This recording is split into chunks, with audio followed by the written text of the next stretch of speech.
기독교는요, 믿음의 세계입니다. 믿음이 없으면 교회를 아무리 오래 다녀도 아무 일도 안 일어나요. 믿음이 있으면 교회에 나온 지 하루밖에 안 됐어도 우편강도가 구원받지 않습니까? 그 믿음이 없으면 모태신앙이라도 구원을 못 받아요. 근데 믿음이 있으면 오늘 내가 예수님을 영접했어도 오늘 증거하는 수가성 여인처럼 그날 만나서 그날 전도왕이 되잖아요. 그러니까 믿음이 없이는 하나님을 기쁘시게 못한대요. 여러분, 명절이 되니까 부모님이나 또 행사들도 있고 하니까 기쁘게 해드리려면, 또 주변 사람들 어른들을 기쁘게 해드리려면 돈 좀 쓰면 돼요. 그렇죠? 돈 좀 써서 용돈 부모님 드리고 하면 좋아하시죠. 근데 하나님은 어떻게 해야 기쁘시게 해드리냐면 믿음이 있을 때 기뻐하세요.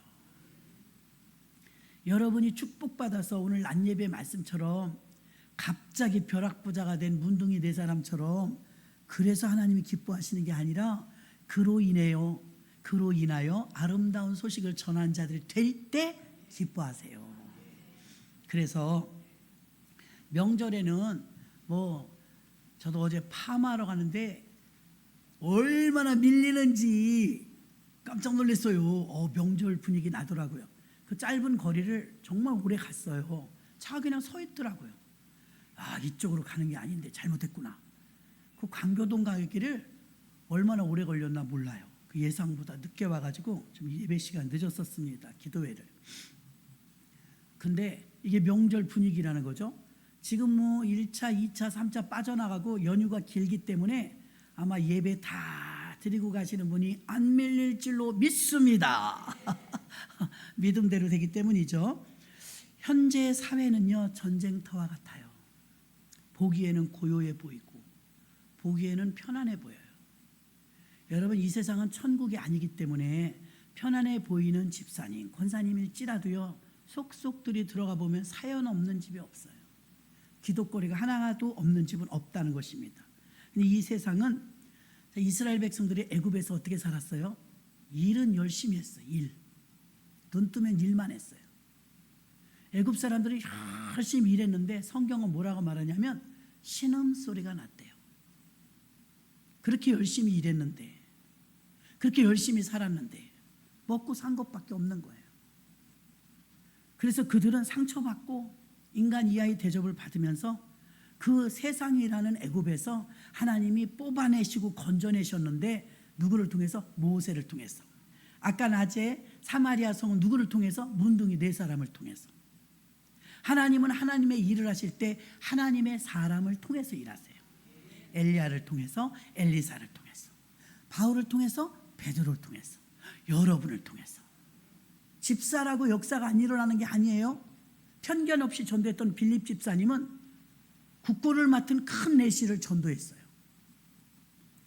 그래서 이 세상은 경쟁이 심해요.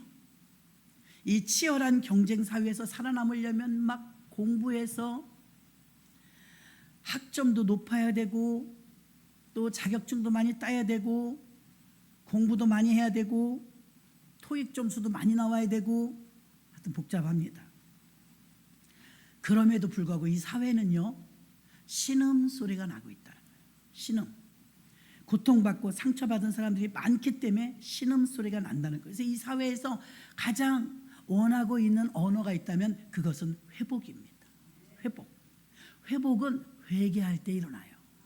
회개하면 회복이 일어나는데 이 회복을 통해서 많은 사람들이 회복을 원하고 있다는 것입니다. 교회는 무엇을 회복해야 될까요? 교회는 믿음이 회복돼야 돼요. 믿음이 투철하면 그렇게 네로 황제가 죽여도 겁이 안 나요. 아니, 얼마나 담대했으면요, 교회가 2000년 동안 핍박받은 건 이루 말할 수 없어요. 없어져도 벌써 없어져야 돼요. 그렇게 핍박을 받으면 견디기 위해서 귀찮아서라도 교회 문 닫을 거예요. 그런데 2000년 동안 교회가 더 줄어들지 않고 더 늘어났어요. 교회는 영원할 것입니다. 주님이 세우셨으니까요.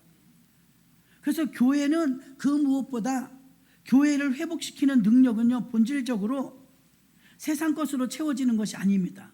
사람들이 볼 때 교회가 불완전해 보이는 것은 여러분이 불완전해 보이는 거예요. 저 교회는 좀 불안정해. 그때는 그 교회 성도들이 불안정하다는 소리예요. 건물은 똑같지 않겠어요? 그 교회 성도들이 얼마나 단단하냐, 얼마나 반석에 세워졌느냐에 따라서 세상 사람들은 평가해요. 어젠가 모르는 전화번호로 전화가 하나 왔어요. 집이 어디 좀 먼 것 같던데요. 그 무슨 교회 무슨 목사님이시냐고 그래요. 그렇다고. 누구시냐고. 그냥 어떻게 알게 됐대요. 무슨 일이시냐 하니까 교회는 어떻게 찾아오냐 어쩌냐. 그 인터넷 들어가 보면 다 나온다고. 무슨 일이시냐. 대단히 죄송하지만 목사님, 나 전화로 기도 좀 받고 싶어요. 그래요. 왜 그러세요? 그러니까 제가 사모하는 마음으로 기도를 꼭 받고 싶어서 그렇습니다. 제가 꼭 한번 멀지 않은 시간에 찾아오겠습니다. 저도 다 100% 믿진 않지만 어쨌든 그분이 그렇게 말하니까 찾아오시는 건 안 찾아오셔도 됩니다. 가까운데 교회 잘 나가십시오. 제가 그랬어요. 그래도 제가 소원이니까 기도 좀 해주십시오. 그래요. 그래서 기도해달라는데 기도해주는 거는 전공이니까 전화로 기도해줬죠. 아멘 아멘 하더라고요. 여러분, 믿음으로 기도받으면 미국에 있는 사람에게 전화로 기도했는데 역사가 일어나요. 저는 그런 체험을 굉장히 많이 받잖아요. 그래서 여의도 순복음교회에서 금요철학 때 자기 아들 강원도 원주에 있는데 중농증 아픈 사람 있으면 손 얹으라고, 본인이 알고 가족이라면 대신 손 얹으라고 그래요. 큰아들이 축농증이 너무 심해서 엄마가 대신 손 얹고 기도한 거예요. 그 시간에 역사가 일어났잖아요. 할머니가 애기들을 사남매를 보고 있었는데 세상에 코피가 나는데 책상에서 공부하던 큰아들이 선지 같은 것을 세숫대를 하나 쏟으니까 할머니가 기절을 하게 놀란 거예요. 옛날에 119도 보급이 많이 안 됐을 때. 그래서 이제 철야 예배 끝나고 새벽 차를 타고서 집에 갔더니 시어머니가 막 뭐라고 하는 거예요. 애 잡을 뻔했다고. 할머니 모르죠, 영적인 걸. 왜 그러냐니까 얘가 밤에 코피를 선지같이 쏟아가지고 내가 얼마나 놀랜지 아냐, 손주 잡는지 알고 놀라셨겠죠, 할머니가. 그러니까 이제 기도하신 분은 느끼는 게 있으니까, 어머니 그때가 몇 시쯤이었어요? 몇 시였다, 몇 시였다. 어머니, 이것은 하나님께서 우리 아들의 축농증을 치료해 주셨다는 증거예요. 내가 믿음으로 목사님이 축농증 오늘 고쳐준다고 하는데 손을 얹고 기도해서 내가 손을 얹고 기도했는데 얼마나 간절하게 우리 아들 축농증 때문에 고생 많이 하니까 하나님 고쳐달라고 믿음으로 손 얹었는데 그 시간에 하나님이 역사하셨으니까 그것은 선지가 떨어지는 것처럼 피가 많이 쏟았어도 잘못된 증거가 아니라 이 모든 축농증 근원이 쏟아진 것입니다. 그날 이후로 지금 70이 넘으셨거든요. 그 아들이. 여태 축농증이 재발이 안 돼. 아멘. 믿음으로 하는 거예요. 믿음. 아들이 거기 간 것도 아니고 안쓰게돌 받은 것도 아니고, 근데 엄마 마음의 믿음이, 우리 교회에서도요, 어깨하고 등이 막 결리는 권사님이 있었는데 그날 수요일 저녁 예배 때 제가 막 백부장만한 믿음, 12의 혈루증 환자가 치료받은 믿음, 그런 얘기를 했대요. 저는 다 기억이 안 나는데 이제 본인들은 기억이 나는 거예요. 예수님의 옷자락을 잡는 심정으로 교회 계단을 오를 때도 교회 와서도 그런 믿음으로 기도를 해라. 그래 역사가 일어나지. 믿음 없이 기도만 하면 중언부언 아무 역사가 안 일어난다 그랬더니, 그때 제가 시킨 건 아닌데 본인이 마음속으로 여러분 앉아있는 의자 앞에를 꽉 잡았대. 그러면서 속으로는, 주님, 이 의자를 잡았지만 예수님의 옷자락입니다. 아무도 지금 내가 어깨 아프고 등 아픈 거 모르는데 주님, 나 12의 혈루증 환자처럼 나도 치료받고 싶습니다.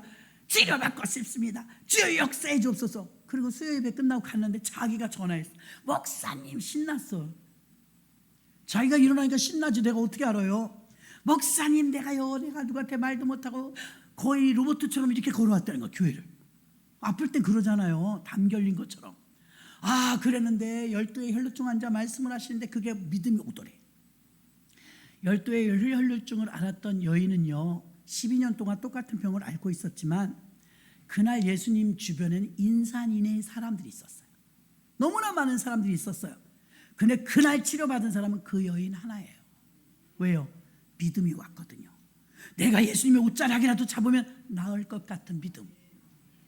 그때 믿음이 작용하는 거예요. 작용. 그래서 예수님이 너 왜 주일 지키지 않았냐? 너 왜 11조 떼먹었냐? 이렇게 행위를 요구하신 것보다는 너 왜 믿음이 떨어졌냐? 너 왜 믿음으로 살지 않냐? 믿음이 없는 자들아, 풍랑이 일어날 때도 믿음 없는 걸 책망하셨지 행함 없는 걸 책망한 적이 없어요. 아멘이십니까? 그러니까 여러분이 막 함부로 잣대를 들이대면 안 돼요.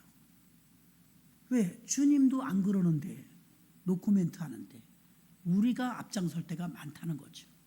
그럼에도 불구하고 여러분이 오늘 이 시간에, 저녁 시간에 예배 드린 자리에 와서 앉아 있는 것도 믿음으로 드리는 분이 있어요.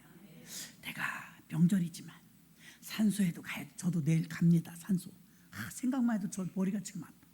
얼마나 밀리는지.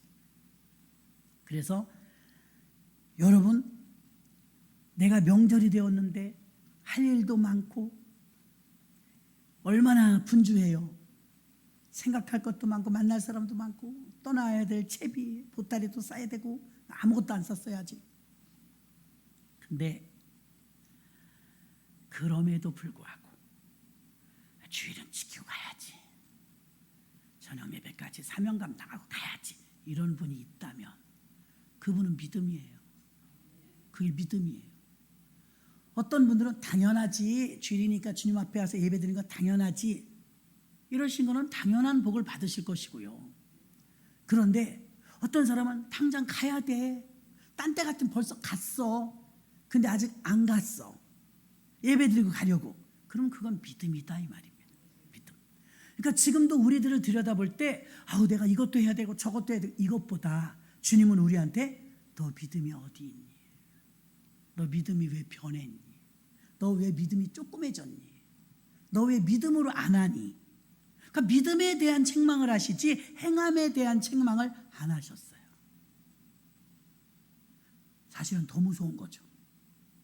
믿음으로 알아서 해야 되니까. 구약에서는요, 행위로 나타난 것만 징계를 했어요.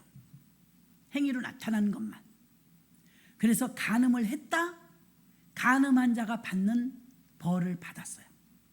근데 예수님은 신약에 와서 마음으로만 간음해도 간음이래. 어라? 나 간음 안 했는데? 그러면 뭐해? 예쁜 여자 맨날 쳐다봤다면 그것도 간음이야. 한 수 위에요, 한 수 위. 오늘날은 수많은 사람들이 누가 때리지도 않는데, 전쟁이 일어나지도 않았는데 상처를 많이 받고 살고 있어요. 이렇게 멀쩡했던 손도요, 손거스름이 가을 되면 나잖아요. 이걸 제가 잘못 뜯을 때가 있어요. 그럼 이게 긁어부스럼이에요. 아, 쓰라립네, 점점 더 빨개지네. 그때 김치를 버무렸다, 죽음입니다. 그 상처가 몇 배나 더 아프죠. 근데 손이 아무 이상 없을 때 쪼물쪼물 무쳐 먹잖아요. 마지막 오이를 2개 따서 주던데 내일 무쳐야죠. 내가 오이를 저 조그만 데서 한 60여 개를 딴 것 같아요, 여러분. 농사 져야 할까 봐요. 세상에, 우리 화단에서 오이가 60여 개가 났다니까요. 야, 나 혼자 다 먹지 않았습니다. 깜짝 놀랐어요. 야, 그래서 농사 비유를, 주님은 농사를 비유를 많이 하시잖아요. 30배, 60배, 100배. 정말 그렇더라고요. 하나님께서는 우리에게 보실 때 비유하실 때 겨자씨만한 믿음만 있어도 이 산을 들어 저 바다에 던진대요. 근데 겨자씨가 이 세상에는 씨 중에 가장 작아요. 그렇게 작은 씨도 속에 생명이 있어요. 그래서 작은 믿음은 큰 믿음이 될 가능성이 높아요. 그런데 믿음이 없으면 잘할 게 없어요. 그런데 믿음이 작아도 있으면 더 잘할 수 있어요. 그러면 무럭무럭 믿음이 자라잖아요. 그럼 큰 일을 퍽퍽 해야 됩니다. 믿음 있는 교회, 믿음 있는 성도가 일하는 거예요. 돈으로 하는 게 아니더라고요. 만약에 돈으로 성전 건축을 지은다, 어떤 분이 목사님, 나는 이제 나이가 조금 이제 들어가니까요, 50대 초반만 되면 부러워. 50대 좋겠다. 나 이제 6학년이잖아. 그럼 7학년이 여기서 가소롭구만. 나 7학년인데 7학년 권사님들이 저한테 이래요. 우리 8학년도 계신데 7학년이 이러시는 거예요. 목사님, 여기 성전 2층 건축하고 거반 10년이 다 돼가 9년 10년이 돼가. 그러니까 뭐라 그러냐면 내가 50대 왔는데 지금 60대가 됐어요. 그러더니 또 나 60대 왔는데 지금 70대가 됐어요. 어쩌라고. 세월이 흐르니까 지금은 이제 60대가 돼서 보니까 50대가 그래 젊어 보여요. 그럼 권사님이 50대에 오신 거였어요? 그러니까요. 내가 50대 왔었는데 지금 60대라니까 아하, 그럼 젊었던 거네요. 지금 여기 계신 50대들이요. 그네들은 50대가 얼마나 좋은 때인지를 지금 모릅니다. 금방 지나갑니다. 50대가. 그 지금 80쯤 되신 분들은 가소롭도다. 80이 넘으면 인생이 80km 이상으로 간대요. 제일 시간이 안 갈 때 10대. 거의 우리 다윗은 죽을 것 같이 안 갈 거야. 시간이. 그 나이 때는 저도 그랬고요. 시간이 안 가더라고요. 어떻게 해야 20살 되지? 어떻게 해야 빨리 20살 넘어가지? 성년 되고 싶어서. 성년. 뾰족한 수도 없는데. 근데요, 나이가 축축축축 들어가니까 잠깐이에요. 진짜 잠깐. 얼마나 잠깐인지 몰라요. 그러니 믿음이 자라는 모습을 보면 하나님이 믿음 자라는 것만 보면 기뻐하시는 거예요. 돈 많이 버는 것보다, 나이 더 많이 먹는 것보다 믿음이 막 자라는 모습 보면, 히브리서 11장에 믿음이 없이는 기쁘시게 못하나니. 그럼 뭘로 기쁘게 할 거예요? 믿음이 기쁘게 하는 재료라는데, 믿음이 하나도 없으면 기쁘시게 할 일이 없는 거예요. 겨자씨의 비유를 통해서 믿음의 위력이 얼마나 대단한지를, 엄청난 것을 보여줍니다. 마태복음 17장 20절. 가라사대 너희 믿음이 적은 연곤이라. 진실로 믿음이 적은 경우에요, 진실로 너희에게 이르노니 너희가 만일 믿음이 한 겨자씨만큼만 있으면 이 산을 명하여 여기서 저기로 옮기라 해도 옮길 것이요 또 너희가 못할 것이 없으니라. 못할 것이 없대요. 누가복음 17장 6절. 주께서 가라사대 너희에게 겨자씨 한 알만한 믿음이 있었다면 이 뽕나무더러 뿌리가 뽑혀 바다에 심기울을 하였을 것이요 그것이 너희에게 순종하였으리라. 뽕나무를 뽑아갖고 바다에 심어줘라 그러면 심어진대. 좀 뽕 같으죠. 믿음이 있으면 이게 된다는 거예요. 믿음으로 하면 모든 것이 가능합니다. 그래서 오늘 본문 15절에 보면 병든 사람이 메고 와서 침대 위에 누이고 베드로가 지나갈 때 혹, 이거 믿음입니다. 열두의 혈루증처럼, 야, 이 길로 베드로 목사님이 지나가신대. 너 지금 중풍병자 여기 누워있어 침대. 베드로 목사님 지나가실 때, 그분 지나갈 때 그림자가 지나가. 그런 그림자가 너를 싹 스치잖아. 그럼 너 나을 거야.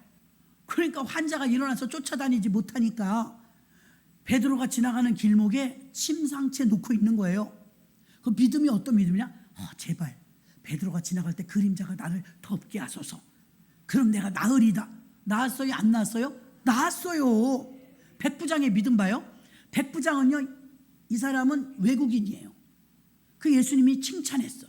왜 칭찬했어요? 내가 이스라엘 중에 이만한 믿음을 본 적이 없도다 그랬어요. 백부장의 믿음을 왜 칭찬하셨냐면, 주님, 우리 하인이 지금 중풍병에 걸렸어요. 근데 이 하인을 제가 사랑해요. 고쳐주셨으면 좋겠어요. 이렇게 청탁을 했어요. 그러니까 예수님이 그래 가자. 신방 간다는 소리예요. 그래 가자 그랬어요. 아니요, 저는 백부장인데요, 우리 부하들한테 이거 해라 저거 해라 그러면 그냥 일사불란하게 명령에 복종해서 움직입니다. 하찮은 백부장의 말도 병사들이 일사천리로 움직이는데, 하물며 권위 있으신 하나님의 아들이 말씀하시면 여기서 나아라 그러면 나는 나을 줄 믿습니다. 하나님, 예수님, 우리 백부장의 그 하인을 고쳐주시옵소서. 예수님이 깜짝 놀란 거예요. 이만한 믿음이 참 대단하다. 내가 가지 않아도 그 하인이 나을 걸 믿느뇨? 예, 믿습니다. 그랬어요. 그래갖고 하인은 나을지어다 그랬거든요. 아직 검증이 안 됐잖아요. 저쪽에서 누가 헐레벌떡 뛰어오는 거예요. 누구냐 보니까 백부장한테 주인님 무슨 일이냐? 집에서 사람이 온 거예요. 파발이 오듯이. 하인이 나왔어요. 하인이 나왔어요. 그리고 이야기를 하니까 백부장의 믿음이 안 그래도 컸는데 더 큰 믿음으로 상승될까요? 안 될까요? 기적을 베풀어 주시는 이유는 기적이 목적은 아니에요.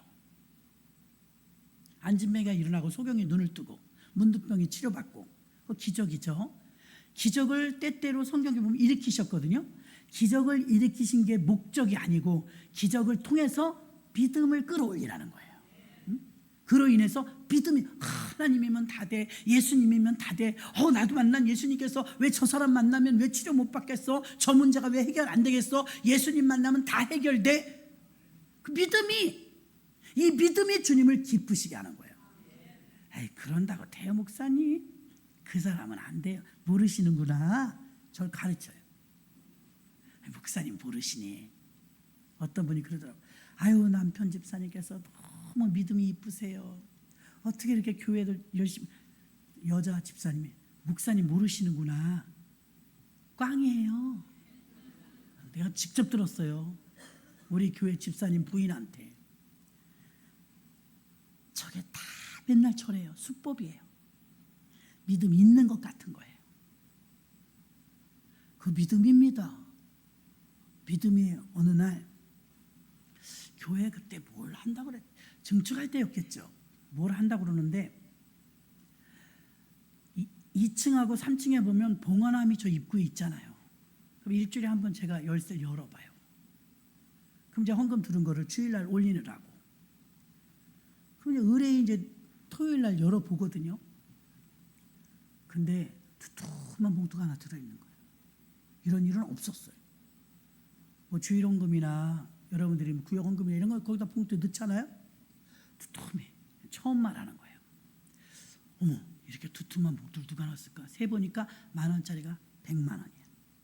누가 이름도 없이 무명으로 뜬 거야. 그래서 세상에 누구냐? 우리 교인일까? 타 교인일까? 몰랐어요. 누굴까? 그리고 그분은 교회도 증축하고 할 일도 많고, 그러니까 그때 실업인선교회인가 뭐가 요 앞에 목자상 하는 거 실업인선교회에서 막 걷고 그랬던 것 같아요. 그때 그 금액을 조금 작정하셨던 것 같아요. 그런데 누가 넣었는지 모르는 거예요. 누가 넣었는지. 근데 그거 붙들고 기도했죠. 하나님, 믿음의 예물인 줄 믿습니다. 믿음의 예물을 드려줬을 때 아름답게 쓰임받게 하여 주옵소서. 근데 비밀이 없더라고. 나중에 박승희 목사님, 다 누군지 알았어요. 어찌 알았대? 아는 수가 있어요. 그 비밀 공개 안 할래요. 아는 수가 있어요. 그래서 정말로 그분이야? 그분이구나. 저도 나름대로 그분이 믿음이 있으니까, 집사님, 남편 집사님 믿음이 큰 거 너무 감사하셔야 될까? 그분이, 아이 목사님 모르시는구나. 뻥이에요. 저 인간한테 속으시면 안 돼요. 그 말을 못했어요 제가. 왜? 본인도 은밀하게 하신 거니까. 저도 은밀하게 지켜드리느라고. 근데 그 부인은 진짜 몰라. 아유 목사님 모르시는구나. 저희 원래 저래요. 그거 다 뻥이에요. 믿음 있는 것 같죠? 그렇지 않아요. 원래 저렇게 호호호 웃고 좋아 은혜 받아서 그런 게 아니고 호호호 이런 사람이래. 내가 속으로 주여 예수의 피. 진짜 믿음이었거든요. 그분은 믿음은 보이지 않거든요. 근데 부인이 평생 같이 살았는데도 남편 믿음을 잘 몰라요. 에이 목사님 모르시는구나. 저희가 원래 저래요. 사람이 그냥 좋은 거예요. 물에 물 탄 듯 술에 술 탄 듯. 제가 볼 땐 믿음이었는데 그분은 믿음이 아니래. 그거 제가 믿음이라니까 그거 저를 설득해. 믿음이 아니라 뭐 그렇게까지 해. 내 믿음이 있다니까 왜 믿음이 없다고 그래? 교회는 정말 저 교회들 이야기할 때 사람들이 그 교회를 말할 때 여러분을 보면서 교회를 평가하는 거예요. 저 교회는 기도하는 교회야. 그러면 여러분들이 기도하는 사람인 거예요. 저 교회는 시끄러운 교회. 그럼 여러분이 너무 입을 열고 다니는 거예요. 저 교회는 정말 은혜스러운 교회야. 그러면 여러분들이 은혜스러운 거예요. 저 교회는 말씀이 살아있어. 그러면 그 교회는 목사가 설교를 잘하는 거예요. 그대로 나타나는 게, 교회를 평가하는 게 여러분을 평가하는 것이에요. 저 교회는 믿음이 있어. 그러면 여러분이 믿음의 사람들인 거예요. 그래서 반석 같은 믿음을 달라고 기도하시고, 믿음의 위력이 얼마나 크냐면 이 산을 들어 저 바다에 던진대요. 그게 믿음으로 하는 일이에요. 마태복음 16장 23절에 보니까 예수께서 돌이키시며 베드로에게 이르시되 사단아 내 뒤로 물러가라. 너는 나를 넘어지게 하는 자로다. 내가 하나님의 일을 생각지 아니하고 도리어 사람의 일을 생각하는도다 하시고, 예수님이 십자가에 달려 죽으시는데 베드로가 막은 거죠. 주님, 누가 주님을 죽인단 말입니까? 제가 그렇게 죽게 내버려 두지 않겠습니다. 차라리 내가 죽을지언정 주님은 못 죽습니다. 그리고 못 가십니다. 그랬더니 야, 이 사탄아 물러가라. 아니, 이게 사탄아 물러가라 할 말의 군번이 아니잖아요. 그래, 고맙다. 나를 생각해 주는 건 고맙지만 나는 가야 돼. 이렇게 돼야 되는 거잖아요. 근데 사탄이 웬 말입니까? 그러면서 지금 읽은 말씀 속에 뭐라고 하냐면, 네가 하나님의 일을 생각지 않고 사람의 일을 생각하는도다. 하나님의 일은 예수가 죽고 부활해야 우리가 살아요. 그게 하나님의 사역이에요. 예수님을 그래서 보내주신 거거든요.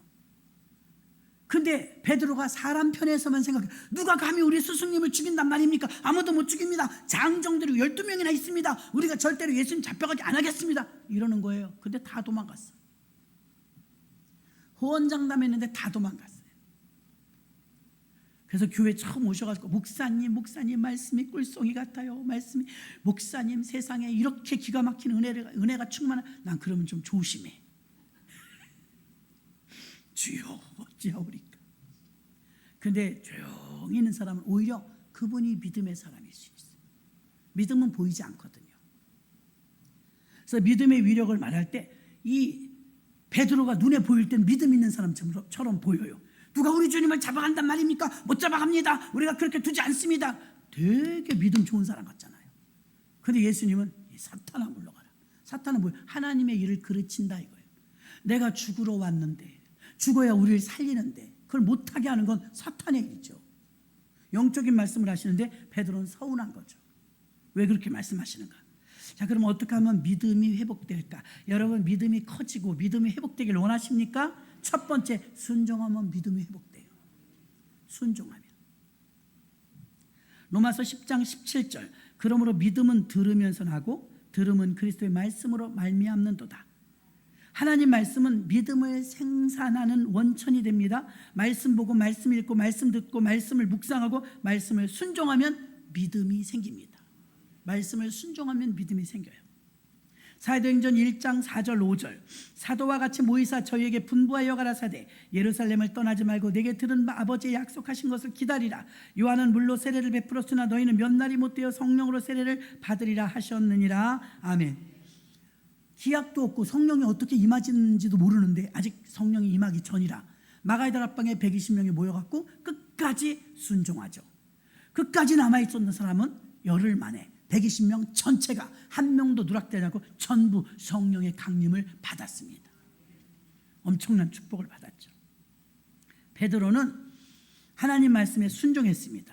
순종할 때 믿음이 회복된다고 말씀을 드렸습니다. 마태복음 17장 20절, 가라사대 너희 믿음이 적은 영혼이라 진실로 너희에게 이르노니 너희가 만일 믿음이 한 겨자씨만큼만 있으면 이 산을 명하여 여기서 저기로 옮기라 해도 옮길 것이요 또한 너희가 못할 것이 없으리라.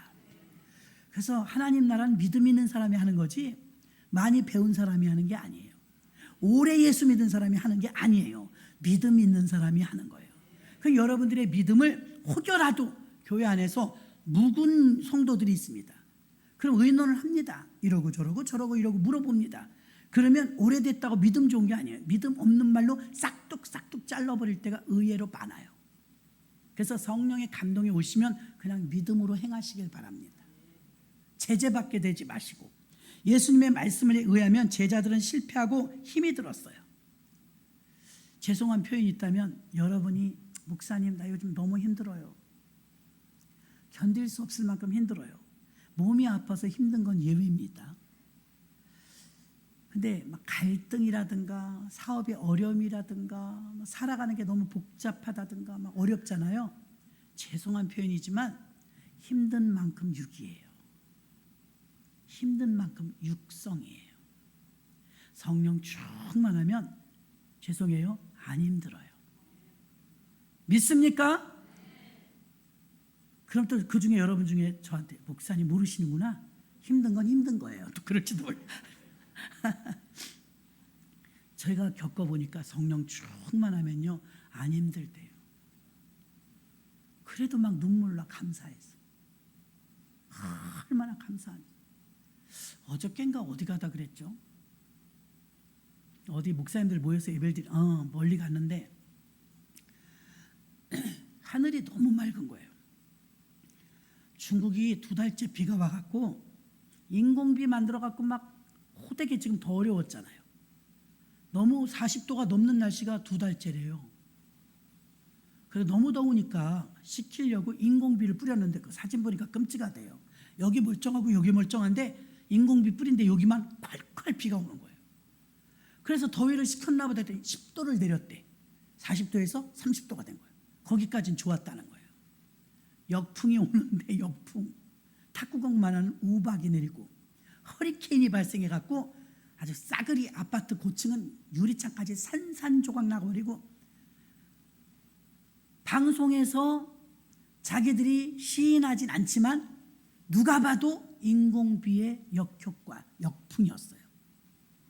우리나라는 또 왜 인공비를 만들고 있대 지금. 그런 짓 좀 안 했으면 좋겠어요.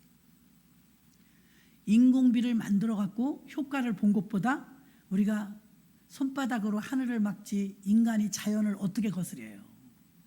못 거스리죠. 순리대로 지혜롭게 잘 관리하면서 살아야 되는데 인공비 만들어 가지고 말은 좋아요. 산불 났을 때 좋다는 거예요. 맞죠? 우리나라에서는 그거 왜 안 하냐? 뉴스에 나오더라고. 산불 때문에 한대요.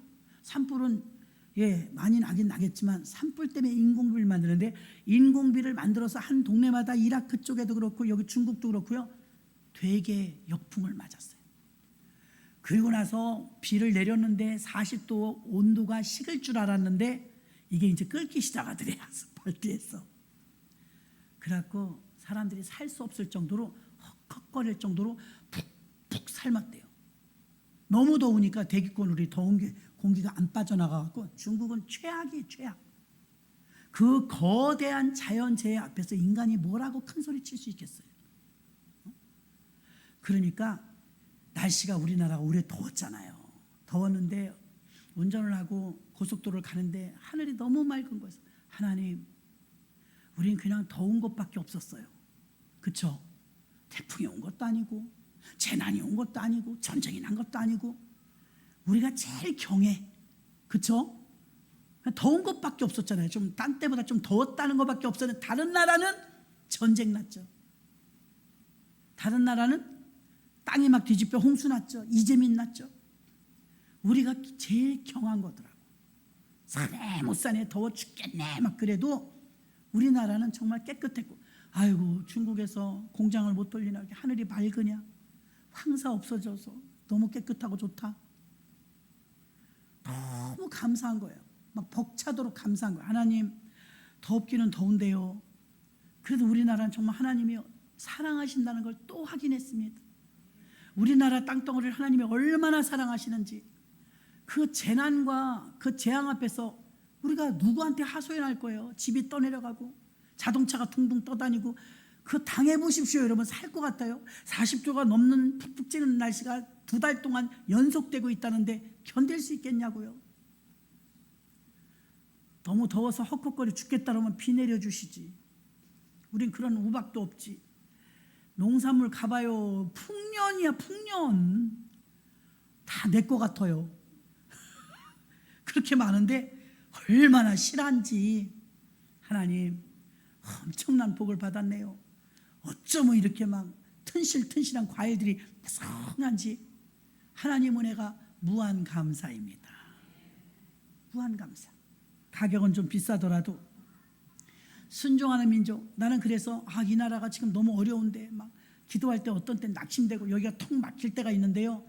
날씨 하나 보면서 하늘 보면서 기도를 하는데 마음에 하나님 저는요 하나님이 우리나라를 이렇게 붙잡고 계시다는 걸 또 느꼈어요. 하나님은 아직도 우리나라를 사랑하신다는 것을 확인했어요. 주변 국가에서 지금 난리가 나는데 우리 한반도만 괜찮았잖아요. 근데 만약에 우리에게 또 그런 기후 조건으로 중국이 어렵고 일본이 어렵고 옆에서들 난리니까 그게 우리에게 온다 한다면 우리는 어찌 감당할까? 여러분, 그때는 인공비 만드는 방법을 하나님이 찾길 원하는 게 아니에요. 무릎 꿇길 원하는 거예요. 전능자 앞에 납작 엎드리길 원하는데 우리는 왜 방법이 그렇게 많아요? 누가 인공비 만들으래요. 저 미국 같은 데 불나면 대책이 없어요. 불나면 이건 어떻게 할 수가 없거든요. 그거 다 누가 다스리셔요? 하나님이 비 내려줘서 그냥 해결해 버리잖아요. 몇 해 전에요, 논현동 이쪽까지요, 눈이 얼마나 많이 왔는지 주차할 데도 없고요, 눈 쌓아놓은 게 많아갖고요. 야, 이거 눈도 안 녹고 큰일 났다. 이거 어떻게 하면 좋지? 야, 눈이 많아서 이거 운전하기도 힘들고 녹지도 않네. 막 끌탕을 하고 있었어요. 걱정을 많이 했어요. 어느 날 겨울인데 비가 와. 겨울인데. 그래 하루 만에 그 많은 눈이 치울 데가 더 이상 없었거든요. 끝났어요. 그냥 얼마나 간단히 해결되는데 인공비 만드느라고 얼마나 돈이 많이 들고 기술자들, 과학자들이 얼마나 동원해야 되고 인공비가 한번 뿌려지고 나고 후유증을 어찌 감당할 거야. 그 다음엔 삶는데 중국 사람들이 아우성이더라고. 막 그 지옥 체험도 아니고 그 뜨거운 거 상상해봐. 이글이글 타서 40도 넘는데 비가 내렸어요. 비가 막 그 뜨거운 아스팔트 익어갖고 부글부글 끓어요. 거길 디디고 다니는데요, 나 그 사진 보고 웃겨서 혼났어요. 운동화 신었는데 아스팔트에 붙어버려. 녹아서 쭉쭉 껌처럼. 얼마나 더우면 우리나라도 지금 운전할 때 깜짝 놀래요. 뜨거워서. 처음에 이제 햇볕에 있는 들어가면 그렇게 뜨거워요. 그러니 40도가 넘으면 그 고온 상태가 오래 지속되니까 이제는 막 감당이 안 돼. 다 흐늘청거리고. 그런 가운데 다 무사하셔서 감사하고, 이 무더운 여름도 추석이 지났으니, 추석이 이제 내일 모레인데 추석이 지나면 더우면 이제 얼마나 덥겠어요. 아침 저녁 선선한데 하나님은 우리에게 순종하면 그 순종을 통해서 믿음을 선물로 주시는 줄 믿습니다. 또 어떻게 믿음이 회복되느냐? 성령 충만하면 믿음이 회복됩니다. 전혀 불가능하던 일이요, 성령 충만 기도하다 받잖아요. 그 일이 능하게 해결돼요. 왜? 성령 충만하면 문제는 작아지고 믿음은 커져요. 거꾸로 믿음이 없으면요, 문제만 크고요, 해결할 능력이 없어요. 근데 이상하게 똑같은 상황인데도요, 성령 충만하면 이 문제가 작아져요. 그래서 성령 충만하면 믿음이 성장하는 줄 믿습니다. 사도행전 2장 1절로 4절, 오순절날이 이미 이름에 저희가 다같이 한 곳에 모였더니 호련히 하늘로부터 급하고 강한 바람 같은 소리가 있어 저희 앉은 온 집에 가득하며 불의 혀같이 갈라지는 것이 저희에게 보여 각 사람 위에 임하여 있더니 저희가 다 성령의 충만함을 받고 성령의 말하게 하심을 따라 다른 방언으로 말하기를 시작하니라. 아멘. 이들은 성령 충만만 받았을 뿐인데 교회가 힘있는 교회가 된 거예요. 겁쟁이 교회가 아니라 힘있는 교회가 됐던 거예요.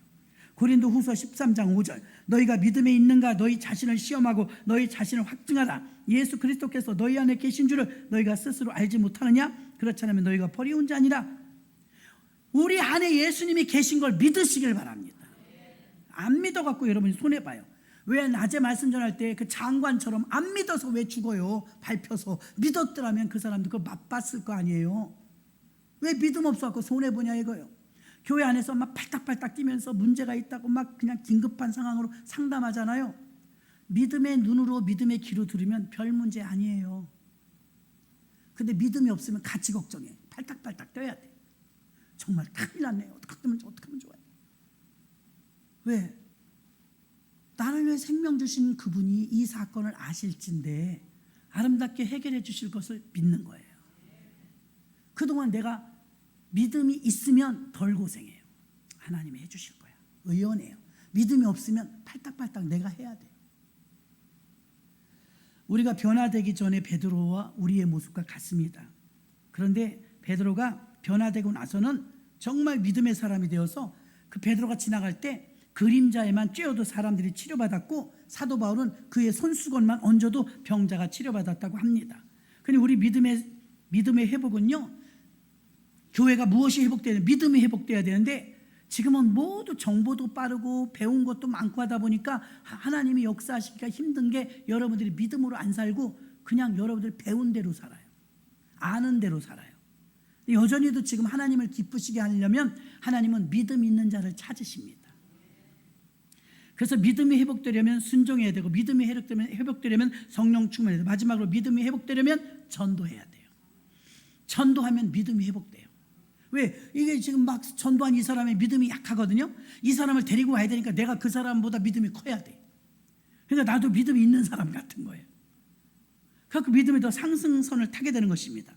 사도행전 2장 38절로 41절, 베드로가 가로되 너희가 회개하여 각각 예수 그리스도의 이름으로 세례를 받고 죄사함을 얻으라. 그리하면 성령을 선물로 받으리니 이 약속은 너희와 너희 자녀와 모든 먼데 사람 곧 주 하나님 얼마든지 부르신 자들에게 하신 것이니라 하고, 또 여러 말로 확증하여 권하여 가로되 너희가 이 패역한 세대에서 구원을 받으라 하니 그 말을 받는 사람은 세례를 받음에 이날의 제자의 수가 3,000이나 더하더라. 너희가 이 패역한 세대에서 구원받으라. 믿는 자가 3,000명이 되었대요. 믿는 자. 야고보서 2장 17절로 18절도 이와 같이 행함이 없는 믿음은 자체가 죽은 것이다.